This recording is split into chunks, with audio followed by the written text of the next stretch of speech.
Welcome everyone this evening to our RAC meeting.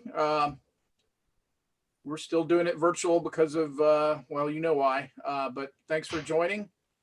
We definitely would not be wanting to be outside observing this evening. If you're a new member and this is your first meeting, please say hi in the chat. Also, if you're a guest, please say hi in the chat. And welcome, and hope you enjoy the meeting and hope you enjoy future meetings. The way we're going to do this, we have a speaker tonight, Ian Hewitt, and after his talk, what I'd like to do is if you have any questions for the speaker, please enter them in chat, and then I will read them to Ian at the end of the meeting, and we'll go through the Q&A. After that, we'll take a brief break, and then we have a fairly short business agenda after the break, so we'll try to plow through that as quickly as we can. So without further ado, let me introduce Ian. He's a longtime RAC member, a very experienced amateur astronomer. He's a NASA JPL Solar System Ambassador. He also teaches astronomy at Coastal Carolina University and works in the Astronomy and Astrophysics Lab at the NC Museum of Natural Sciences. And his topic of his talk tonight is Pluto, our distant cousin. So please proceed, Ian. Thanks. Okay, thanks. I'm going to try to share my screen here. So kind of changed the title of the talk at the last minute. I thought I'd say Pluto's still not boring. So for any of you house fans will recognize where that quote comes from, because it really isn't. It's actually one of the most interesting places in the solar system. It's just really fascinating. Just a little background, so as Steve said, first of all, thanks for having me talk. As Steve said, I was a longtime amateur astronomer and RAC member, and then I decided to take a hard left turn and become a quasi-semi-professional astronomer, quasi-semi-pseudo. And so I teach at Coastal Carolina, and I do a little research mainly in data and back-end data pipelines and everything. But I've always been fascinated with Pluto. And so when I started going back for my astronomy degree and had access to all the peer-reviewed journals, it was right about the time that Pluto was, the New Horizons going by Pluto. So it was great because having access behind the paywall, I'm able to read all the journals for all the latest evidence. Just it was really fascinating to me. So I tried to keep up with it. I actually haven't kept up with it much in the last year or so, but it was great. I was thanking Steve for actually asking me to talk about Pluto, because it gave me a chance to go back and read all those papers that have come out in the last year so I could kind of be up to speed. So if you've seen me talk about Pluto before, of course, some of this will be a little familiar because some of the stuff hasn't changed, but there is some new stuff in here. So hopefully keep everybody interested. If anybody has a question, feel free to stick it in the chat, and we'll see. And we'll try to get to it. So without further ado, let's kind of talk about that. And I also have my little Pluto picture here that I've always liked. So, to kind of go back in a little bit of history, just a little bit of history. I mean, I think most everybody knows a lot of the basic history of Pluto, so I don't have all that in here.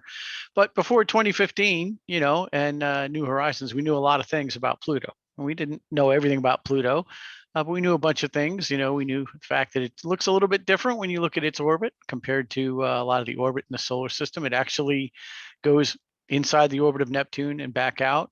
It's actually won't ever collide because it's in resonance with Neptune.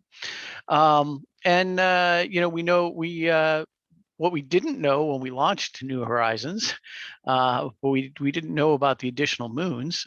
We knew there was one moon. Pluto had Charon, but found 4 more between the time New Horizons was launched and before it got there. That's one of the reasons they targeted New Horizons the way they did, is they weren't sure if there were other moons there. So they actually targeted to go through the orbit of Charon when Charon was on the opposite side of the planet. That turned out to be a really fortunate thing to do, and we'll talk about why that is. We also knew it had an atmosphere, and we knew it had an atmosphere from basically stellar occultations. both observed with the Hubble Space Telescope and from the ground here.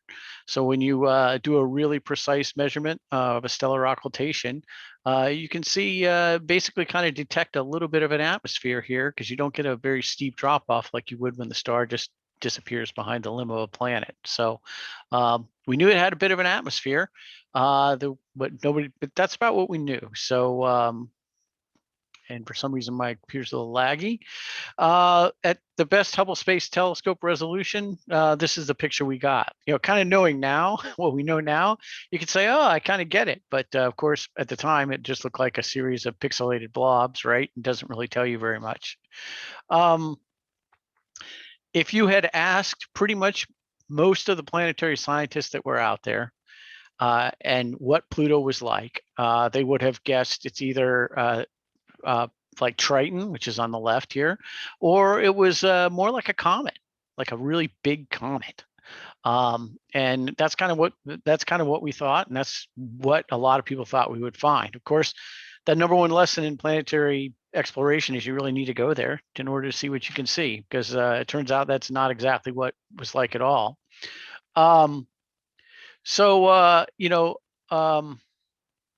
Interesting. I'm a little out of sequence here, so sorry about that. I'm constantly changing this presentation. So New Horizons basically was set to stroll by at about 33,000 miles an hour. One of the reasons is the probe was not set up to orbit Pluto because it just wasn't enough, couldn't design it to get there fast enough and carry enough fuel to actually slow down in order to orbit Pluto. It was very important to get this the probe launched really in this relatively narrow window because of the inclined orbit. Right now, it happens to be that Pluto is fairly close to the plane of the solar system, and I think it's actually heading up and out. The farther it gets up and out of the plane of the solar system, the more the energy really increases in order to get above that plane. And so that's just even get to Pluto, let alone to slow down. So really, this spacecraft was not designed at all to be in orbit. It was designed to go by and get a couple hours of close encounter science, and then really about a month or two of pre-encounter science and post-encounter science. It did go through the orbit of Charon. Again, the reason for that was really, really simple, because we didn't know if there were going to be other moons there, and we figured that the Charon orbit would be clear. And that way we had the least chance of impacting another moon when we go by at 33 miles an hour. As the round trip light time is so long, you really can't remote control it if there was a problem. So it also was designed to actually go through several occultations between to get for the sun and the Earth. So on the way out, and so what they could do is they could actually measure light from the sun and look at the Pluto occulting that, and look at the effect of the atmosphere, as well as they could be, beaming some signals from the Earth to also do the same thing, and get as much information as they could. So, basically, it's really about 4 hours of really good science, but that's, it's really close up science. July 14th, 2015 was really cool. And really the data ran from May to September 2015. The download started on October 1st, and basically went through the end of the year. It's about 3.5 kilobits per second, so it's not fast. It's sort of like very old school modem stuff. It is about 4.5 light hours away, so quite the trip. And so there was a tremendous amount of data that was downloading. We got no data during the close pass because the way New Horizons is constructed in the dish, it's sort of, if you look at it, it's sort of like a flat box and the dish is on top. When it's using its instruments, it's not pointing at Earth, so it can't communicate with Earth. So basically, it basically had a couple of flash drives on it, if you will, and basically just recorded everything. And then once it was away from Pluto, turned around, locked up on Earth, and started the downloads. So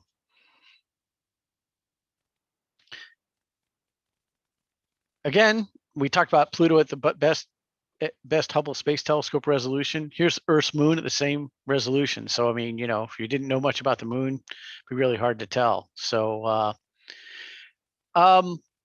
Again, we thought Pluto was like a comet. It's not. It turns out that's not true. There's a lot of things we found out about Pluto. We thought it was like Neptune's moon Triton, and that's not close at all. And we said Pluto's a barren, rocky world. Well, that's doubly not true.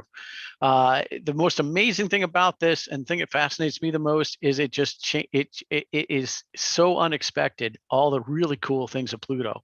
Turns out it's basically a far closer cousin to Mars and Earth than anything else in the solar system, and that was a very big surprise, even by people who studied this pretty much their whole career. Of course, we got a great view of Pluto, and this is Pluto. This is one of the high res images of Pluto's. It's really cool. It's very interesting that it's got a lot of very bright spots, very high albedo spots, and very low albedo. It's got the widest range of albedo in the solar system. Probably one of the reasons it's one of the first Kuiper Belt objects discovered is that it does reflect so much light. Of course, we have the Sputnik planum, the heart right here. That's the kind of the cool part. This is the heart, the Sputnik planum, sort of like the left ventricle, if you will, or the left chamber of the heart. The other thing you notice is it's got a lot of yellows and reds on it. And that's actually, we'll talk about that in a little bit. I'll actually talk about it right now. Those, when you see these yellows and reds, these are what are called tholins. Right. So what are tholins? This kind of goes back to something you may have seen about in school, the Miller-Urey experiments. These are a bunch of experiments they did in the 1950s. And the idea was they said that you would put all the basic chemicals for life into like a primordial soup in this vessel. And they put like electric sparks to simulate lightning. And the idea was that it would assemble these into organic molecules, and they were trying to say this is how life started here on Earth. They ran these for a while. They never really kind of got to that point about proving this is how life starts, but they had to actually get a lot of really good science about it because the chemicals they produced are what we now call tholins. Basically, it's basically the either you can do it with electric spark, or a lot of times there's sunlight will power in the upper atmospheres, places like Titan and a lot of other places, will actually cause these chemical reactions and create these things that we now call tholins. Actually, Carl Sagan and Bishram Kari invented the name for that. We can do this in the labs. These are some pictures from Johns Hopkins of tholins. Most of them are red. A few of them are yellow, and there's a few of them that are black. But most of these more complicated compounds have a reddish hue, and that's exactly what you're seeing on Pluto. You're seeing all these compounds that are created by interaction with sunlight. Here's a high resolution surface image. Looks kind of funny because again, New Horizons whizzed by, and basically the high res portion, it only got part of the Pluto in the high res portion. I'll show you the far side in a few minutes. That's a much lower resolution, but this is kind of cool because this gives you a nice high res view of Pluto. Right away, when you look at this, and certainly when the planetary scientists looked at this, they were like, wow, this is very unexpected. The reason is, if you look at certain areas, there's like no craters, right? There. Other areas, you see craters. Some places you see a lot of craters, and that's strange. Craters in planetary science, cratering is the way you kind of evaluate the age of a surface. So basically, when you see a lot of craters, the surface is old because it hasn't, and there's nothing to remodel it. When you see areas with no crater, that means something's been remodeling. Doesn't mean that Pluto only got hit in certain places. It means something's active and something's erasing that. Just like on Earth, we don't see very many craters because we have a lot of processes that will actually erase evidence of craters. Exactly the opposite of the moon. Even the oldest craters are still there because there's no processes other than other impacts to erase any of those craters, right? So that right away gives you a hint that Pluto's actually got an active surface. And that's probably, if I had to argue, that's one of the one of the two biggest surprises, right? We'll get to the other one in a minute. So again, when you see less cratering, you know there's some kind of active process going on there. And so basically they kind of, you know, a lot of the names you'll see, some of them are official, some of them are unofficial. There's lots of names on Pluto. You know, I'm not sure if they've all been officially designated names by the IAU or not. But you can see the kind of the cratering counts. This is one of the techniques you can use for judging the age of terrain. You can see there are certain areas that have a lot of them and certain areas that have virtually none, especially Sputnik Planum. And that's a big clue that that's a key part of that's a key component of Pluto. So let's look at Sputnik Planum a bit more. So it's the most obvious thing you see in the pictures. It's a really cool feature. It's actually, and it's kind of hard to make out from the pictures, it's actually an ancient impact crater. So it's significantly degraded around the edges, so it doesn't really have that classical impact look. The area and what doesn't really come out, it's actually 3 to 4 kilometers lower than the rest of Pluto. So it's kind of acting as a cold trap, which means basically what happens is you get things flowing in there, especially nitrogen and CO. And basically what happens is it kind of gets trapped in there because it's always going to be cooler. One of the things about Pluto's atmosphere is it actually gets warmer as you go up. There's no inversions like there is inside the Earth's atmosphere. So what happens is you get lower and lower on the surface. It actually gets cooler and cooler and cooler. So basically, it's acting as a cold trap to trap in a lot of the nitrogen and everything. So here's kind of a much better picture of it. You know, with a whole bunch of annotations. And you can see that it's not just completely featureless. It has various mountains, various mountain chains, and basically has you know, these really cool ridges. And again, this is where you get the big elevation differences. And so it's actually a really interesting area. So let's look at some of the cool stuff that we found there. One of the things I find is really super fascinating is that it's got these floating ice mountains. Whether they're floating or not, we kind of think a lot of the later research is pointing out that they're probably grounded, at least touching the bottom of the crater. But you know, we know H2O or water ice, because these are water ice mountains, is actually buoyant in nitrogen and CO ice. Right? Yes. So I see that someone asking about Cthulhu. Yes. Well, you know, scientists read all the science fiction stuff and fantasy stuff. So I don't know if that's an official name or not, but it appears in a lot of the papers. So basically, any H2O water ice embedded in solid nitrogen will float, right? Just because it will. But again, we do think they're likely grounded due to their large height. You may ask, how do we know they're actually the water ice mountains? Well, we know that because of their height and their shape, they couldn't really be anything else. If they were any of the other volatiles that are on Pluto, they wouldn't be strong enough to be that large. It needs to be water ice for the large pieces of it. There's a couple other pictures of these floating ice mountains. This is one of my favorite pictures because it's in black and white, but it comes from a much lower angle for the sun, so it gives you a much better idea of what these things look like. And for me, I think this is, although the color pictures are cool, I think this is pretty cool. So you know, just looking at this, if you were just kind of looks like you were looking out the window at Pluto.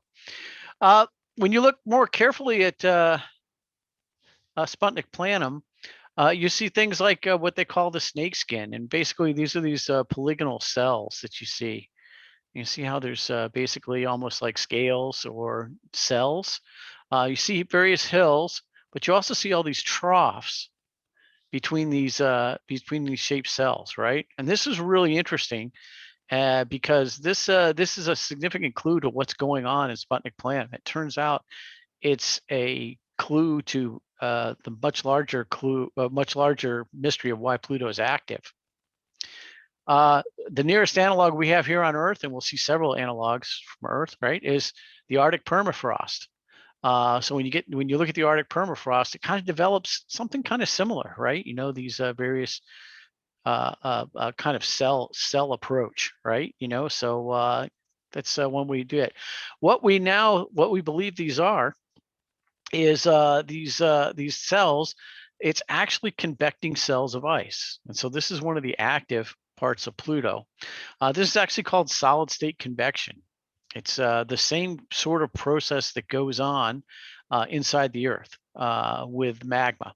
So basically, it's analogous to like boiling a pot of water, whereas the water gets heated at the bottom and then raises up and then starts these currents that go like that. This happens. This is the same thing that goes on Pluto, except with nitrogen ice, and the same thing goes on with magma in the Earth. Inside the Earth. The thing is, it's just much slower. And on Pluto, it's very slow, but it is a constant process. So what you're seeing is with these polygonal cells, is you're seeing all these different cells. They're rising up, kind of going out to the edges and sinking back in. And they've got this very slow convection going on, which is helping to drive a lot of the processes on Pluto. You also see glaciers and you see movement of ice, and this is also very important for Pluto's weather, as it really come out in the last year or so.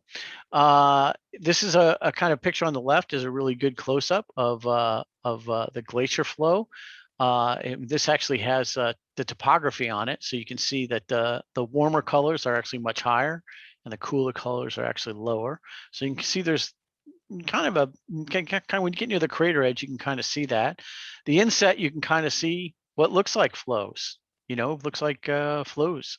I like this picture on the right.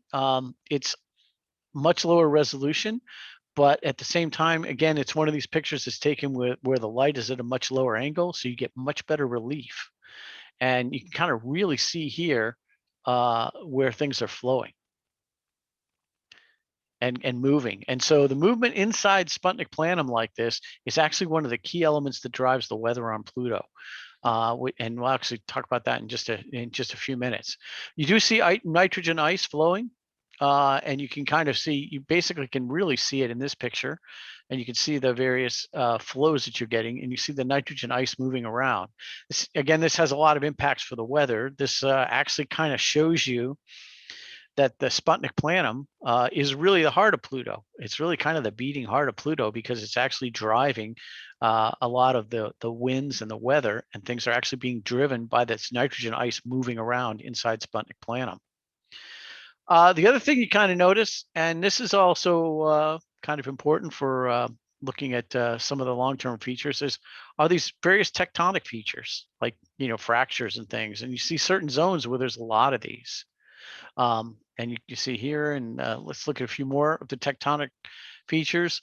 When you see these kind of features and you see some fault lines cross other fault lines, that kind of tells you it's probably multiple episodes and it's prolonged activity, right? So they tend to look a little bit different if it's just sort of a one and done, like if it was just a really big impact, like the one that created Sputnik Planum.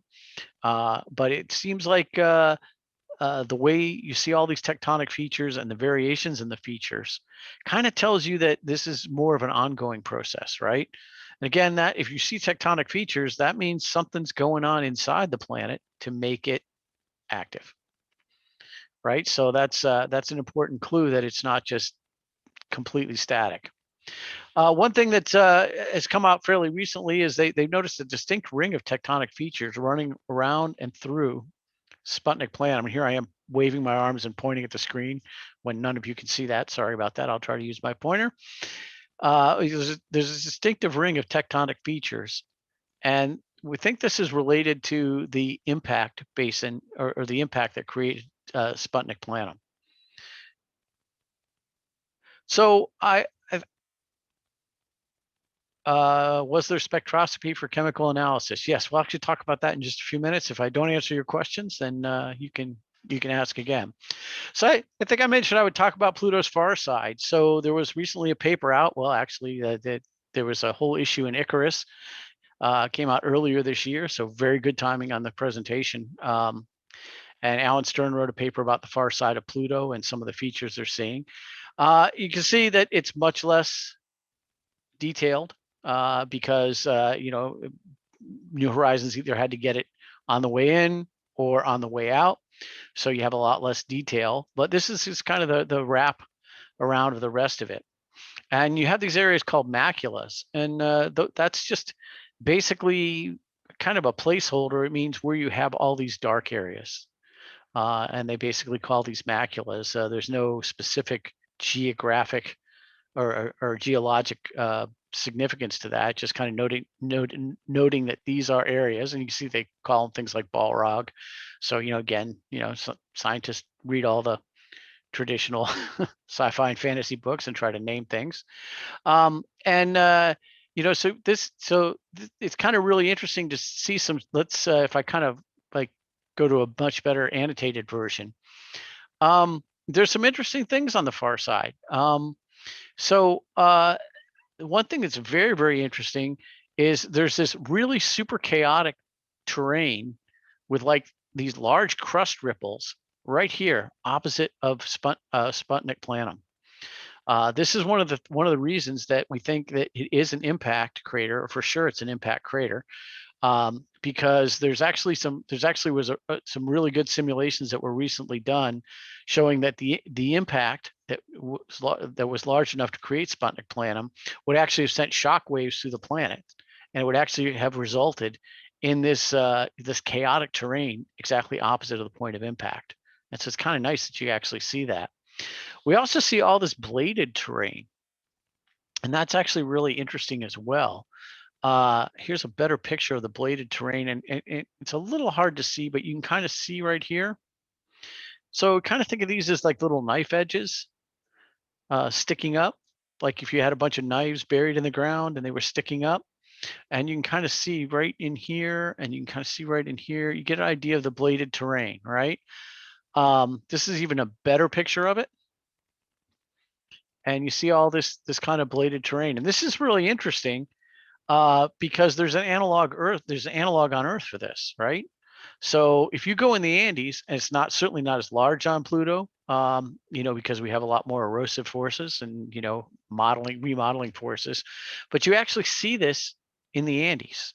So you actually see what happens when there's evaporation across certain kinds of ice features and everything. You get this kind of bladed terrain view, right? So it's really interesting that you can kind of see that. I actually really like this particular picture. Of course, Pluto is all about ices. It's very cold on Pluto, so it's all about ices. Certainly water ice, and a lot of it. In fact, Pluto has more water than Earth has. Of course, nitrogen. There's a lot of nitrogen and methane and carbon monoxide. Interestingly enough, there's not much carbon dioxide. Very, very little. So the question is why, and not really sure why that is. Other bodies like Triton actually have a lot of carbon dioxide, but Pluto doesn't seem to have that. Not sure what the real cause of that is, and I've never seen anybody who's done a really good study to talk about why that is. This is kind of a much better picture, and you can kind of tell it's kind of icy. You get that feeling from looking at this particular picture. So when you start looking at the spectral data that someone was asking about, the methane distribution, and you see where the methane is distributed, you see a lot of it basically is in the northern hemisphere. And that kind of makes sense because it's the northern winter on Pluto. So we think that it's basically sort of like snow, if you will. It kind of acts sort of like snow, and it kind of migrates between the northern and southern hemisphere based on the seasons. That's been something that's been conjectured, but there's also certain areas, like you notice how strong it is around the equatorial regions, especially in the bladed terrain. So we think that bladed terrain is probably likely, a large part methane, right? So it's kind of more complicated than it's just like snow. Probably the kind of the movement of it is kind of interesting. And so the processes that actually move it around are not as easy to just say, oh, it's like snow and it works exactly like Earth. In fact, it works a little bit opposite. We see it, but you do see it on things like craters. If you look in the northern hemisphere and you look on the craters, it's sort of like, kind of dusting on the craters, right? And what all the whitish colors you see here are methane or methane ices. You also see a lot of methane snow-capped mountains. This is pretty cool. This is you see this is on Pluto on the left-hand side. Here's an equivalent on Earth, right, of snow-capped mountains. And it looks like an equivalent, but it turns out it's a little bit different. On Earth, what we get is you get these snow-capped mountains because the warm atmosphere rises up due to like an upslope wind or something. And then basically as the air is expanding and you get the cooling, and it actually kind of like forms snow caps on the mountains. On Pluto, it's different. Basically what's happening is it's the kind of the reverse process. You basically, as things kind of come down, they get colder and colder and colder, and they start condensing on the summits.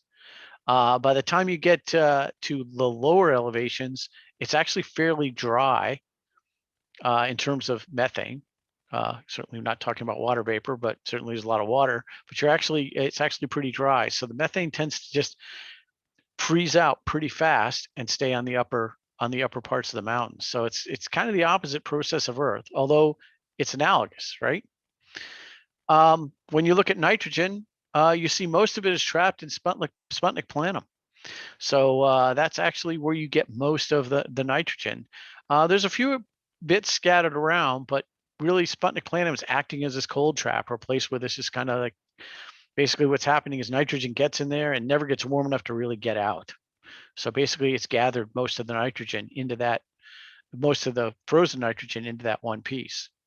When you look at water, you kind of see it spread around because, and the reason for that is you see that actually the water ice is really the crust of Pluto, right? There's a lot of water ice in older areas, and a lot of it's covered with tholins or other types of ices. So you can kind of see from here the red material, the tholin distribution kind of lays on top of that. And the reason it doesn't look like there's a lot of tholins in the northern hemisphere, we think, is because of all that methane that's overlying the top of it, right? So again, that methane's kind of really mobile inside on Pluto. So I kind of like that picture. It shows a lot of it, a lot of the water ice. A lot of this has to do with the volatility and mobility of stuff on Pluto. So, volatility is just basically based on the temperature that it basically unfreezes, right? So nitrogen is actually the most volatile. Methane's less volatile. And by the time you get to water, it's a lot less volatile. So what this means is that the mobility of these different things are going to matter based on how volatile they are, right? So how much they're going to move around. Nitrogen moves around pretty easily, but it gets trapped in that cold trap inside Pluto. The methane actually moves around quite a bit too, but doesn't really get trapped in the same way. And then you have things like ammonia, and then water, and then all the tholins, which are, very immobile. They pretty much, wherever they settle, they're going to end up kind of staying. Other cool things that we've seen, and we'll talk. There'll be some new stuff here. Are cryovolcanoes. So these are actually volcanoes, and they build up much like shield volcanoes here on Earth, except they don't use frozen rock. It would actually be water, or from it just be used the equivalent of like melted ice, melted water ice, and that's what it would basically kind of eject, right? So you can see they look exactly like cryovolcanoes, and they kind of have the same kind of shield flow effect that you would see in a very slow volcano here on Earth. There's been a lot of study of these, especially recently, the spectral results from the cryovolcanoes, and it's been really interesting. One of the things that makes it interesting, so here's a picture of one of them, is that what we're seeing here is you're seeing a bunch of water ice, but you're actually seeing a lot of ammonia. And this is really cool. So what you're getting is, and this is a classic volcano that's kind of collapsing a little bit, and you're getting a lot of ammonia And this is really fascinating because having ammonia in there and having it come up out of a cryovolcano tells you something about the interior composition of Pluto. Having ammonia means there's probably some organic chemistry going on. And that's really, really super exciting. There's also, we'll actually talk about that with respect to the inside in just a second. But so this is actually something fairly new, that they're seeing very, very strong ammonia signatures around some of these cryovolcanoes. And again, because it's kind of limited to the areas around the cryovolcanoes where they see it, they're thinking it has to do with this is something going on in the interior of Pluto. Again, very exciting because organic chemicals means the outside possibility of life. The atmosphere is really cool on Pluto. We originally, I talked about looking at the occultations from Earth, and we kind of saw this part, this interior part, because the outer atmosphere is very tenuous. Well, we thought it was about 170 miles above the surface. That turns out we were way off. That the Pluto atmosphere goes out to about 1,000 miles. It's actually huge, but again, it's so tenuous, it's really hard to see from Earth. So when New Horizons flew through and did its 2 occultations, it was able to get a really good read on the atmosphere. To kind of compare it to Earth, right? So if you look at Earth and you look at the size of our atmosphere, which is actually very thin on top of us, if you look at the size of the top of Pluto's atmosphere, or the exobase as it's technically called, you can see it's actually larger than the top of Earth's atmosphere. So relatively, it's the largest in the solar system. So that was actually quite a surprise. We didn't really expect Pluto to have that much of an extended atmosphere. And the other thing that's kind of a surprise, it's mostly nitrogen, so you get a blue haze. So like when this is an image from New Horizons when it was behind the planet, and so you get this really nice blue haze. Same reason you get blue skies on Earth, of course, is the nitrogen is very effective at scattering blue light, so from the sun. So that's evidence of small particles in the atmosphere, like nitrogen sized, right? You also notice that there's all these different haze layers. So the atmosphere isn't just basically kind of blah and just a bunch of tenuous gas. It actually sets up distinct haze layers and zones, and you can kind of see all these different levels in the atmosphere. So it indicates it's a little bit more complicated than just basically like some really loose agglomeration of atoms. You also see low level haze and fog, and these are sort of like crepuscular rays. That's when you look at the sun sometimes and you can see like rays kind of sticking up. There's kind of the same process going on here, right? So as the sun's kind of filtering through, you're seeing that you've got this kind of haze and fog in certain areas, right? Again, that kind of indicates that Pluto's got a little bit more activity going on rather than just, kind of being just a static kind of planet. The other thing is really super exciting, and there's been a couple of papers on this. They now call them PCCs, or possible cloud candidates. And these are some images that contain potential clouds. It may not seem like such a cool thing, but it really is, because if there are clouds, that means the actual weather processes are much more active than we thought. That could actually form clouds, and clouds would disappear. So that's actually really, really exciting. There's been several papers out talking about those and trying to analyze those. One of the papers, that came out was also Alan Stern. And, basically where they saw these was really, kind of near the day-night terminator. So again, that's kind of a really good case for them being clouds. It basically something, the change in day and night is actually driving some processes in the atmosphere and actually creating clouds. So it's actually really kind of interesting that it's actually, you kind of got like a basic weather on Pluto. Moves a lot slower than the weather on Earth, and certainly wouldn't be, as strong as the weather on Earth, but you've actually got, like a weather system, an active weather system, not using water, but using mostly probably methane as the active ingredient, but you actually got that going on Pluto. So it's actually kind of Earth-like in a way. So we'd also see various features. We see ripples on the top of, Sputnik Planum, and we see ridges, and we see these eroded features, these rounded features. And that's also really exciting for planetary scientists to see too, because it should be really sharp and jagged.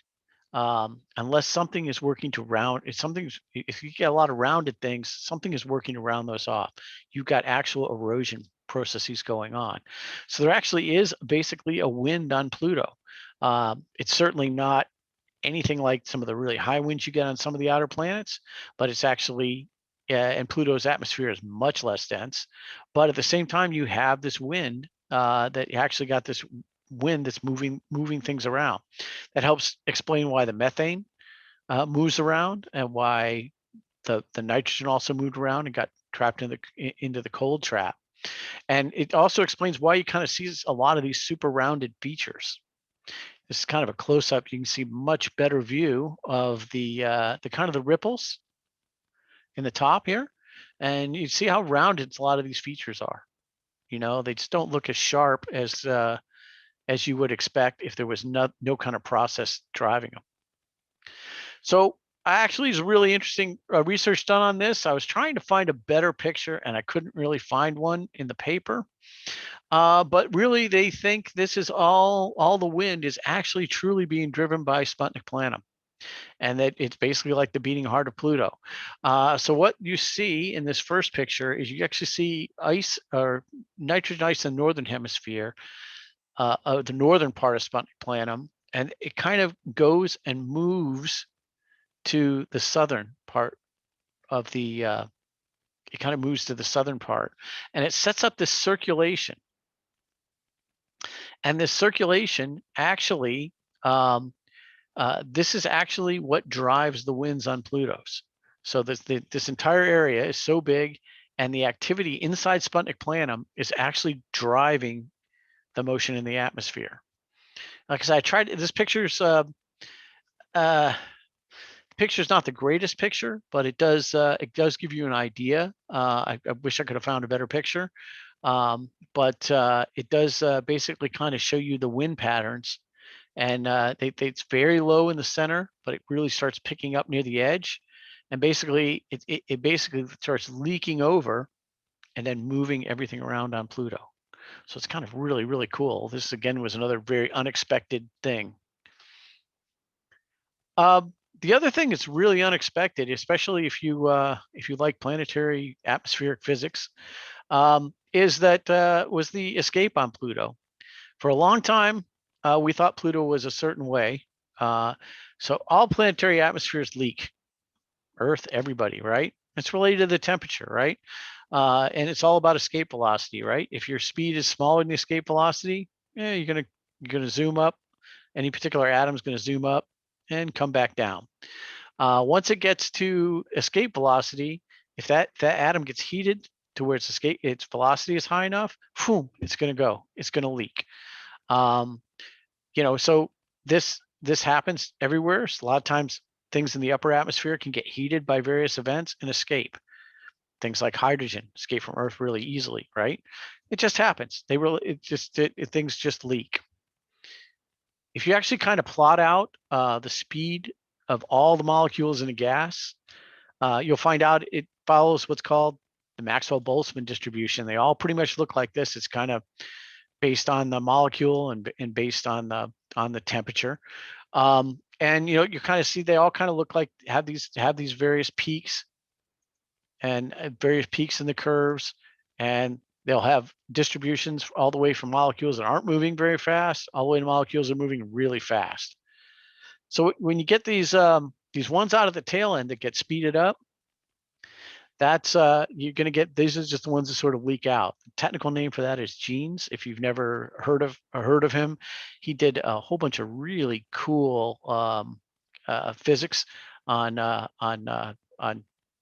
gases and things like the fluid mechanics. Is really interesting to read some of his stuff. And you may have heard the term hydrodynamic escape.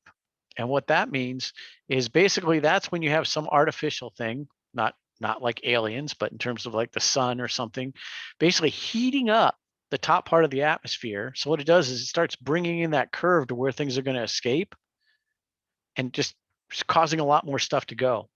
And for years, like for 20 years, we were hearing that Pluto was the most likely place in the solar system to have hydrodynamic escape, and that the sun is heating up the top of the Pluto's atmosphere and is probably throwing off a bunch of its atmosphere, and that, you know, eventually it would kind of run out. And that was the whole thinking of all that. Well, it turns out, yeah, no. Once again, Pluto full of surprises. Its upper atmosphere, even though it's large, it's a very cold upper layer, and it basically has about 10,000 times less escape than predicted. Right? We think what's happening is you're actually getting these chemical reactions caused by the sun. They're actually causing these endothermic reactions that are actually like sucking up the energy and actually create this like cooling bubble around the planet, which actually keeps the atmosphere, a lot of the atmosphere, from being stripped away. Again, this is really cool because we don't know of any other place in the solar system that acts like this. It's kind of analogous to Titan, but not like Titan. What I mean by that is you get the sort of same thing in Titan, where you get the sunlight creating in the upper atmosphere, creating these chemicals. And then in Titan, what happens as things get lower and lower, they go through more chemical reactions and more chemical reactions. So by the time you get to as you get lower and lower, you get more and more complex organics, right? Pluto is a little bit different. You get those initial reactions out in the outer atmosphere, but what happens, it's a lot like, well, basically when you talk about rain, sleet, snow, and freezing rain, right? How that works, right, is like, depending on where your freeze line is, right? If it's if your water is falling, if your freeze line is really high and your water falls through here, it comes down as water, right? But snow, you have a very low freeze. You have a very low freeze line, so it stays frozen for a long time. That's kind of what's happening on Pluto. Is what happens is these chemicals get created, and then what happens is as they drop down, they sort of freeze freeze particles. It sort of stops any further reaction, and they just get colder and colder and colder as they go down, and it basically just halts that process, right? So that's why you don't have the more complicated things like benzene and long chain molecules on Pluto. It's all more simple molecules, at least on the surface. You also don't see a lot of what they call sputtering, and that's actually a technical term for it. And all that means is that basically the upper particles in the atmosphere get ionized, so they have electric charge, and the solar wind grabs them and strips them away. Happens a lot on Mars, but it doesn't really happen much on Pluto. So it's really a lot more Mars-like and less comet-like in terms of the loss. There's very little atmospheric loss. There's not any. It's not like there's no atmospheric loss, because every planet has some, but there's very little. So Pluto actually holds on to its atmosphere really, really well. That's actually a really big surprise. Of course, one of the biggest things, and say one of the best things to last, right, is that we now believe that there's an ocean inside Pluto. And that was actually I talked about one of the two biggest surprises. I think this is probably the biggest surprise. All the evidence points to the fact that it looks like there's a liquid ocean inside Pluto. And this is pretty amazing. I'll talk about why we think that is. This was the picture I probably would have shown you maybe 2 years ago when I was talking about it.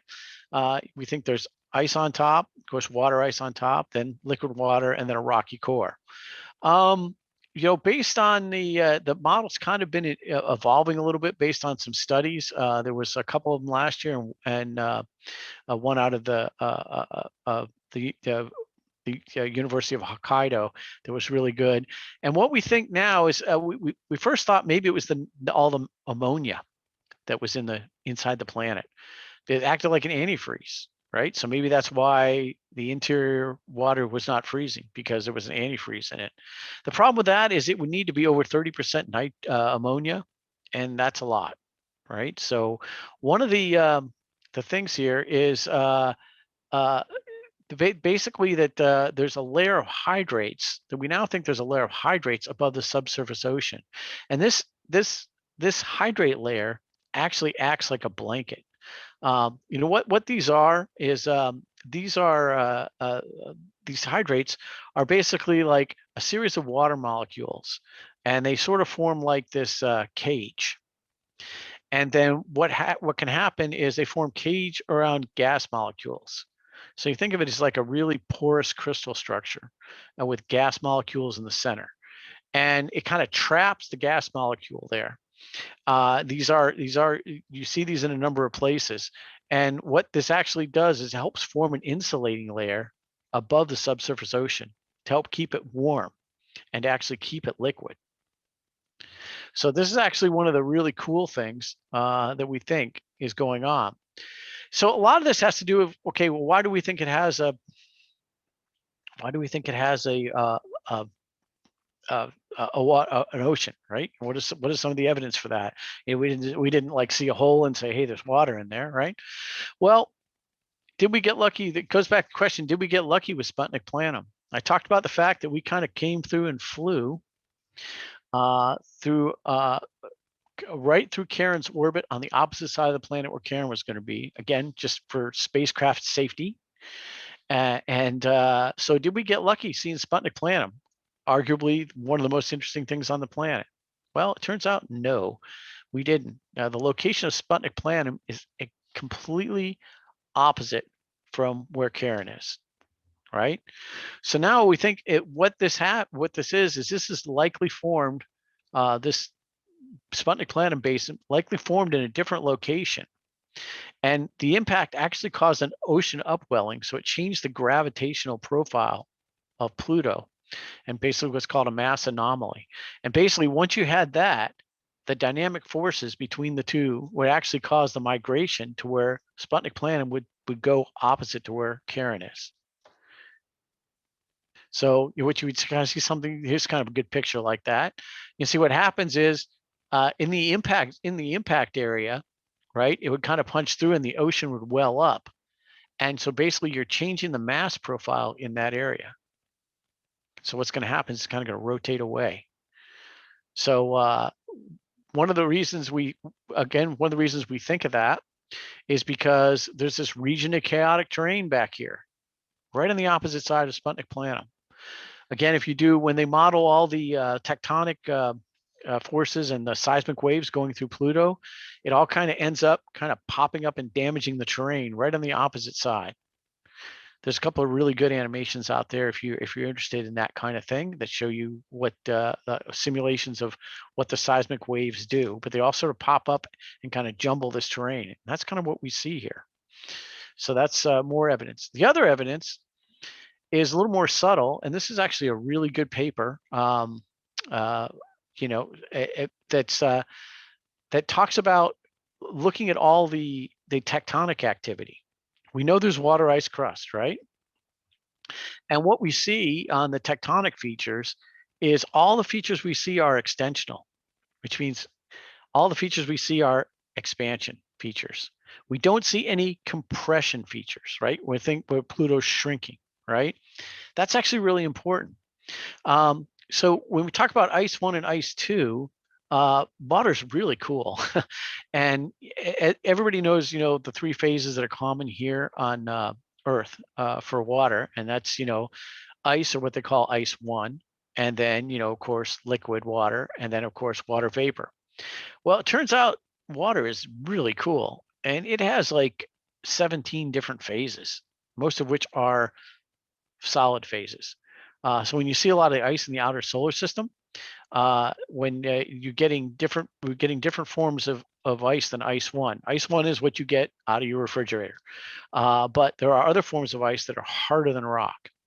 But one of the things that is important is that ice 1 is just like the ice in your refrigerator. What happens if you put a soda or something in your refrigerator, right? And it freezes. Well, it expands, right? Ice 1 actually expands.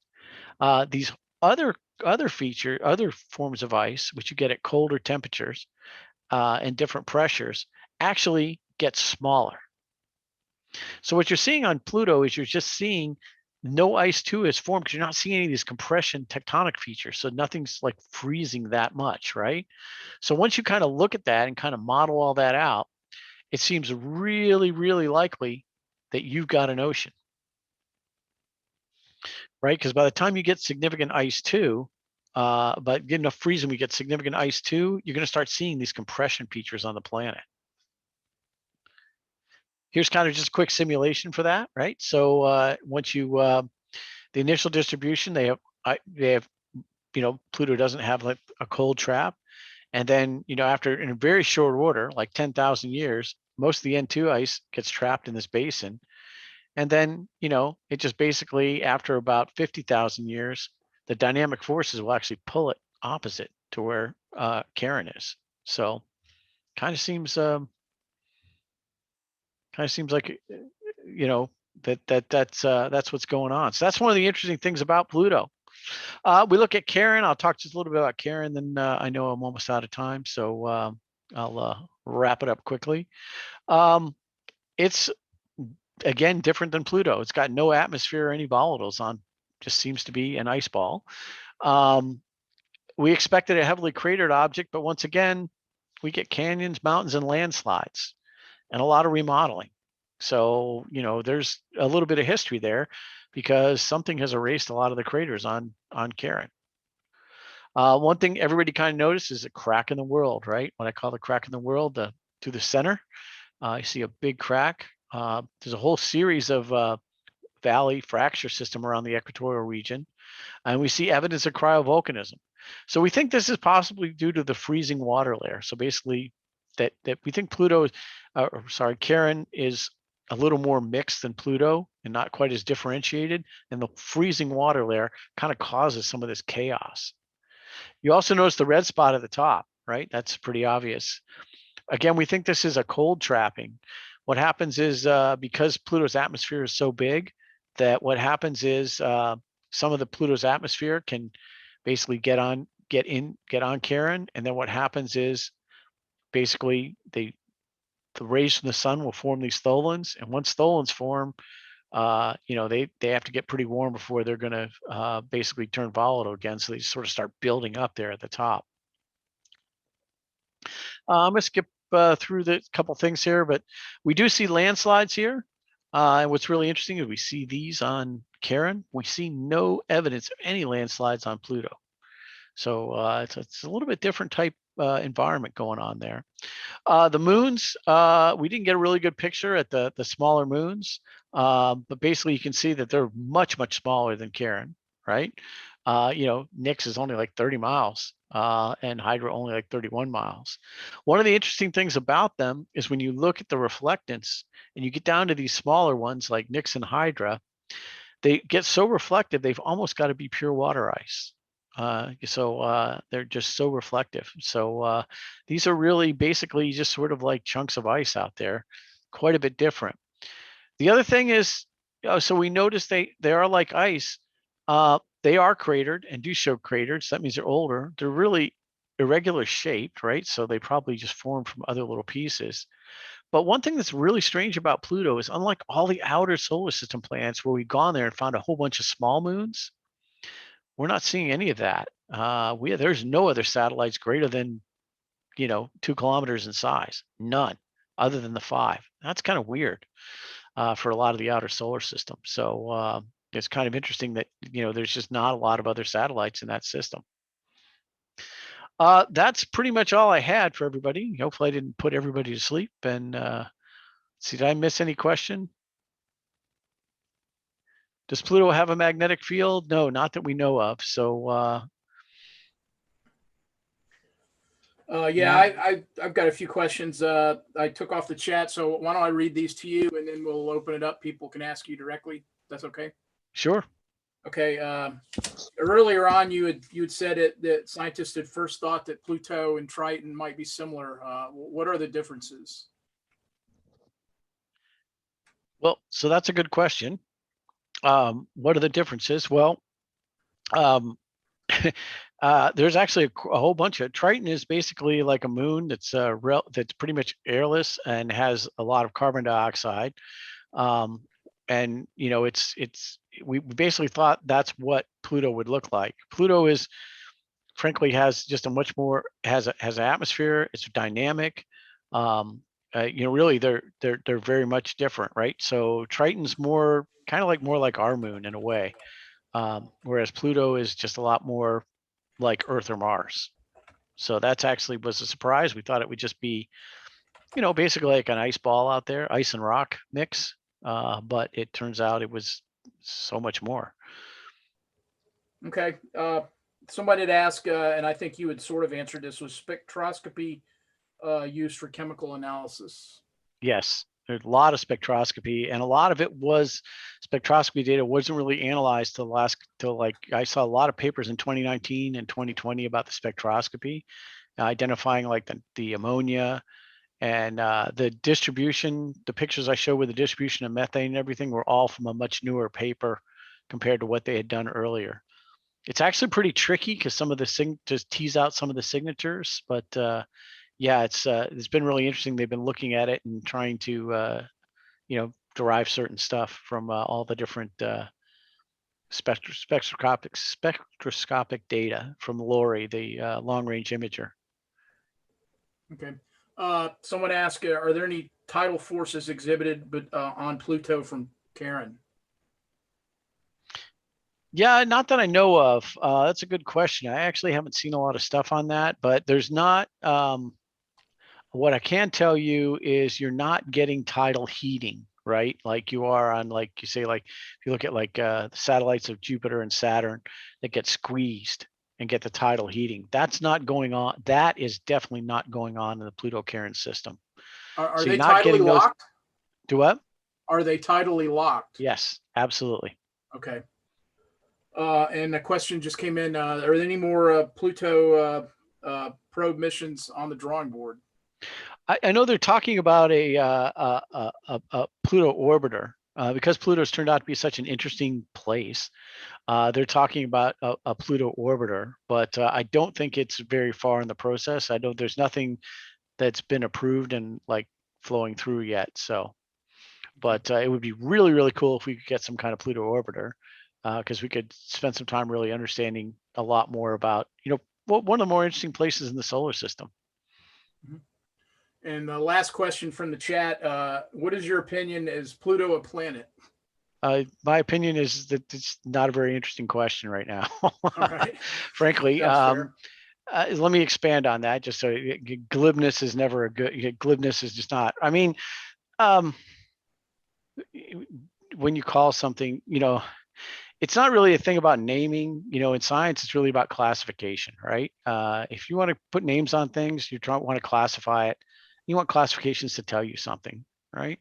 And that's the whole debate that's erupted is, a lot of it's being argued in the court of public opinion and a lot of emotional stuff.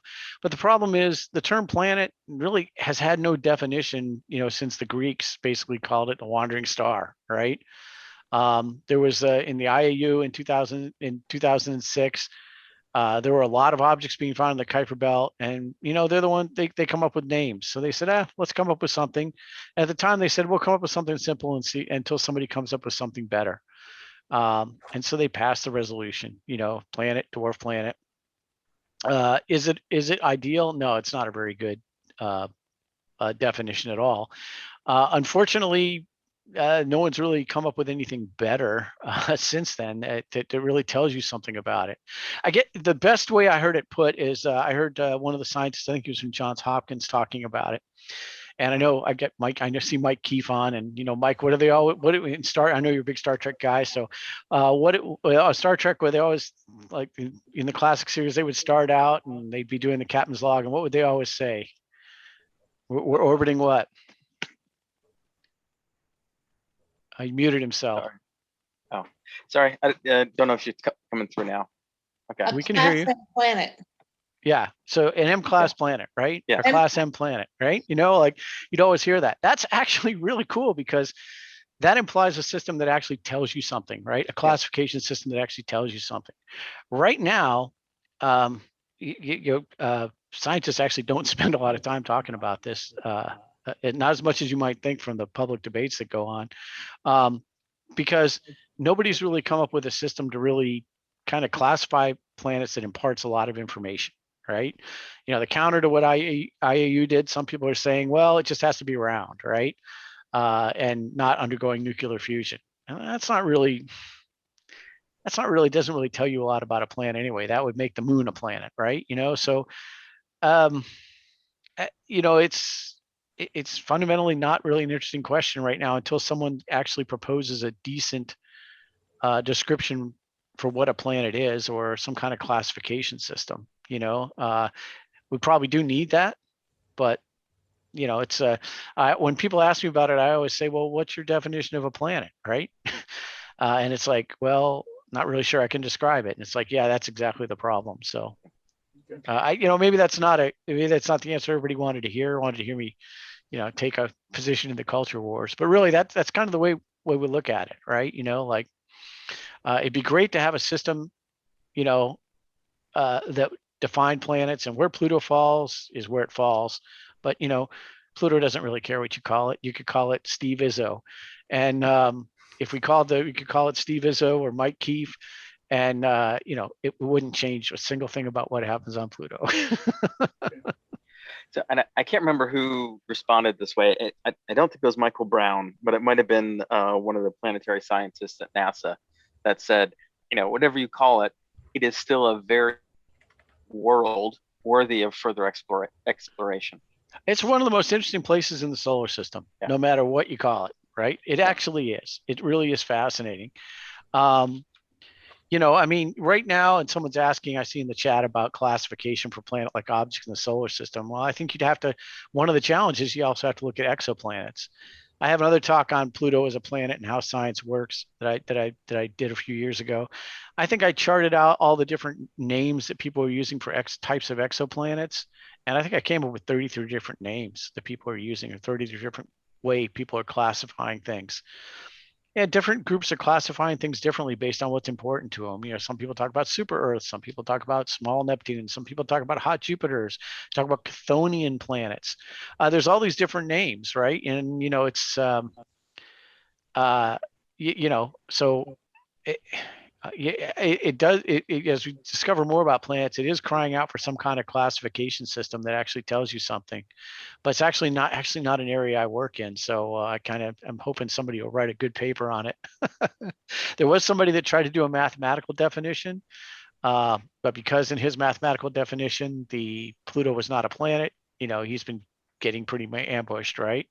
But there's actually just a lot of work to do there. And I think what you'll see, it'd be really interesting when someone proposes a system that seems to be comprehensive. But it's, as we learn more and more about exoplanets and see a wide variety of exoplanets, then, you know, it's making that more interesting. So. Hey, Okay, hey, anyone Ian, else it's has- well, I just wanted to interject. What a lot of people don't realize is that at one time, Vesta and Sirius were actually classified as planets. And it's all about, like you said, with classification. They realized all of a sudden, that, as time went on, that actually Vesta and Sirius actually belonged in the asteroid belt. They were then classified as asteroids, but then Sirius, along with Pluto and some other objects, then were reclassified as dwarf planets. Like you said, it's just an evolving classification system.